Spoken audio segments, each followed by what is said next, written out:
Welcome back, ladies and gentlemen. This is Zero from TechDragon.info, and today we start off with a replay from Mizu. It was actually his birthday very recently, so to celebrate it, because let's be honest, he has contributed quite a bit to this. Really, phone? Not even a minute, not even 20 seconds into the video, and you. Seriously. I am not doing that on purpose, by the way. That is honestly the phone going off. Oh man. Anyways, we have Mizu here just to celebrate his birthday and just the contribution that he has made to this channel, because it's undeniably quite big. Just to celebrate that, I guess we start off with a replay from Mizu in the KV220. Let's actually get the first person view here. And we're quickly picking apart the PZ4 there. PZ4H. Oh, and we got an SU76M. Okay! There used to be an SU76M. That was just almost cruel. Oh, come on! Really, we ammo racked the first, then we lit the next one on fire. Oh, come on! Oh, next person is trying to shoot us, misses us. I actually tried taking this tank out after it got buffed in a recent patch. I had a horrific game. It was actually on this map as well. And I just had the most horrific game in it. With just everybody on the planet being able to pen me. It's like, really? I got better armor, but still everybody can just pen me? What the hell? That got very unlucky. And as we just ignore this PZ1C shooting at us and just annihilate his face. So, good stuff so far. We're already up to 5 kills. Kill number 6. Kill number 6. Oh, that's a dangerous tank. That is actually a tank with a good gun. Yeah, not surprised that he penned us.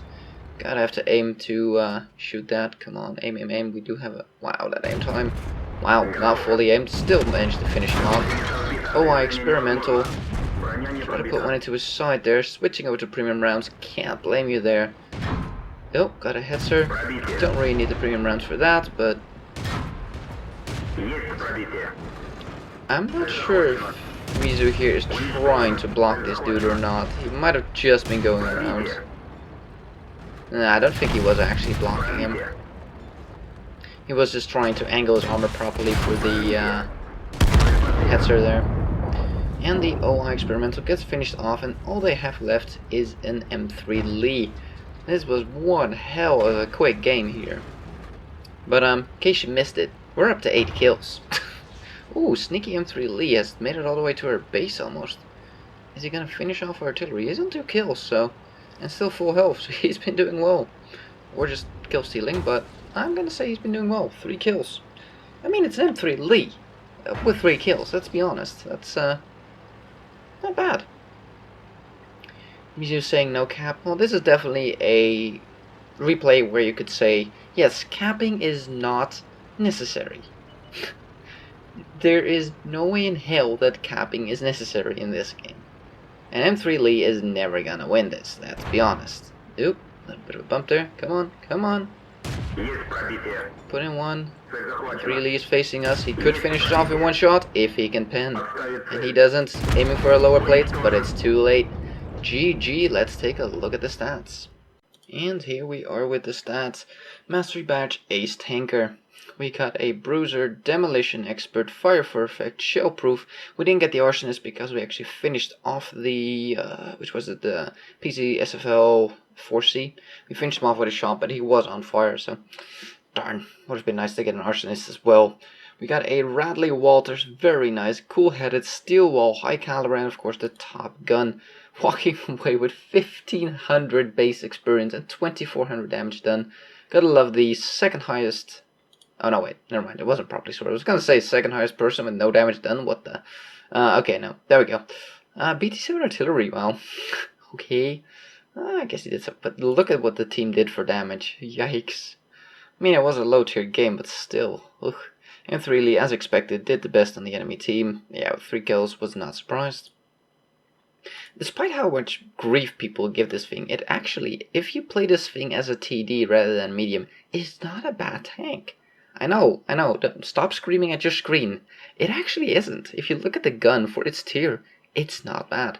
Just the fact that it's on a shit chassis like this, yeah. But just treat it as a TD and you'll do a lot better on the thing. So, fire 25, hit 25, pen 24, pretty good ratio. Only bounced one shell, 2500 damage done almost. Took 48 hits to the face. Most of those were from the PC1C. So, yeah, not surprised there. Is it a PC1C? I'm starting to doubt myself here. Where's the bugger? Yeah, PC1C. Okay. Most of them were from him, so it's not that surprising, but 3 of them penned, 45 did not, 1300 damage, blocked by armor, spotted 1, damaged 11, killed 9, 36 spotting damage, woohoo! And walked away with 50k profit, regardless of us shooting a couple of premium rounds. This is one of those tanks where you just need them. I'm not a fan of premium rounds, as you people probably know by now, but this is one of those tanks that I don't mind carrying a couple, because a KV-220 can't even take out a KV-220 because it just can't do shit. The gun is that bad, so yeah, this is definitely one of those tanks where you can use a couple of premium rounds, around 10, maybe 15-ish. This thing does carry quite a bit of rounds, so you can take a couple. So, as for experience, this was a 3 times plus 900 bonus for it being a premium vehicle with a premium account. 7,698 experience, almost, well, close to 8k, not quite, but holy shitteroonies. Nice. Congratulations with your birthday, and congratulations with this game. Yeah, the KV-220 is definitely a steel clubbing tank. There's just no denying it. It is 100% a steel clubbing tank. And I like it. It's a good tank. So, let's move on to our next replay, shall we? And here we are with our second replay. And this replay is sent in by Dave, clearly. I mean, that name, he must be Dave. This is I'm Not Dave in a T71. We're just gonna call you Dave. It's shorter. So, Dave here in the T71, and as far as light tanks go, it is definitely in my top 2, maybe my favorite light tank. It's debatable between the Type 62 and this thing. But this thing, this is probably my favorite. Type 6, maybe it's just shared first place. I don't know. It's hard to choose between the two. They are both such fantastic light tanks. T62 is not so much a fantastic light tank. As such, it is just my first light tank ever, my first premium ever. And I just love that thing for some reason. I don't know why. It's really not a fantastic tank, but anyways, the T71 is probably my highest damage per game light tank. And I think we just had a shot coming in. Does that mean we're spotted? Or I don't know if Dave here has 6th sense or not. Or if it was just a blind fire. There's a cromwell off to our right, gotta be careful with that. He doesn't spot us. At the side of a lower.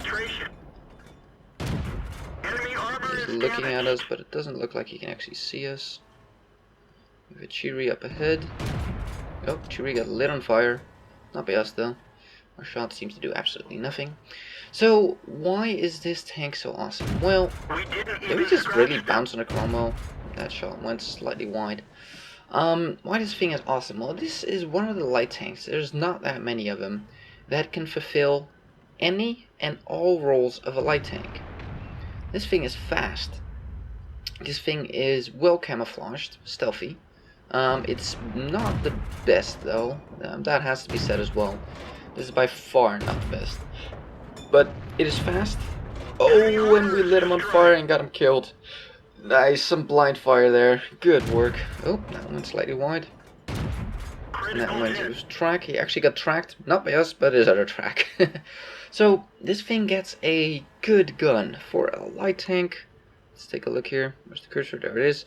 150 damage, 175 pen. For a tier 7 light tank, that is not bad. It is definitely not fantastic. You know, it's not like, woohoo, I'm gonna pen every heavy tank from front. But it's certainly not bad. Did we just pen the IS-3 in this turret? Now, you do have to keep somewhat in mind that you don't have a lot of shells. Oh, kill, yes. Nice. That was our second kill of the game. So, what is it that makes this tank great? Well, like I said, it has pretty decent camo rating. I don't think it's the best of the light tanks, but pretty damn decent. it gets a good fun gun. That's what I was gonna say. A good fun gun. With that, I'm trying to say that the gun is fun in such that you can fire a shot and immediately fire your next one, and your next one, and your next one. So it's really great for re-engaging targets. If you just have one shot at a light tank. Oh, not sure why I didn't fire there. Oh, we just lit up a Yak Target 88. We have a side profile. You just have so many opportunities. Oh, we do have 6 cents, and we just got spotted into GTFO. That was a shot that nearly hit us, and we're already up to 60 kilometers an hour. Yeah, this thing is fast. So, good gun, reasonably good camo, fast. What's not to like?